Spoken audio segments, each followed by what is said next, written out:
சென்னை நெசப்பாக்கத்தில் தனியாருக்கு சொந்தமான கழிவுநீர் லாரி மோதி ஒருவர் உயிரிழந்தார். இதனால் ஆத்திரமடைந்த அந்த பகுதி மக்கள் லாரியை தீயிட்டு கொளுத்தினர். சென்னை நெசப்பாக்கம் ஏரிக்கரையைச் சேர்ந்த ரமேஷ் அதே பகுதியில் மெக்கானிக் கடை வைத்துள்ளார். இந்த நிலையில் இன்று நண்பர்களுடன் வெளியே நின்று பேசிக் கொண்டிருந்ததாக கூறப்படுகின்றது.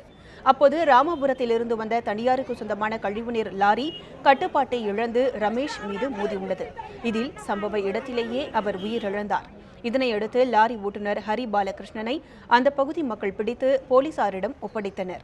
பின்னர் விபத்தை ஏற்படுத்திய லாரியையும் தீயிட்டு கொளுத்தியதால் பெரும் பரபரப்பு ஏற்பட்டது. இந்த சம்பவம் குறித்து காவல்துறையினர் வழக்கு பதிவு செய்து விசாரித்து வருகின்றனர்.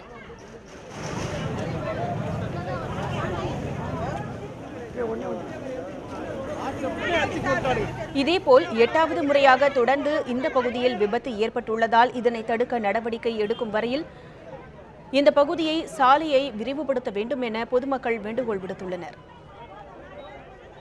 ஓரமாக நின்ன பையனை இவங்க 2 பேரும் சேர்ந்து தவறான வழியில் ஓட்டி அந்த பையனை இடித்து தள்ளி விட்டு வண்டி மேலே பேக் வீல் ஏறி அந்த பையன் இறந்துட்டான். 2வது இனிமேல் இந்த பகுதி மக்கள் கோரிக்கை என்னன்னு கேட்டிங்கன்னா, இந்த கழிவு நீர் இனிமேல் இந்த பக்கம் வரக்கூடாது. அதே போல் இந்த ஓரமாக நிற்கிற வண்டி சாலையை விரிவுபடுத்தணும். விரிவுபடுத்தி வேகத்தடையை உண்டாக்கி இதுக்கு மேலே இந்த இடையூறுலாம் பார்த்துக்கணும். இது கடைசி விபத்தாக இருக்கணும். இது 8வது விபத்து இந்த இடத்துல.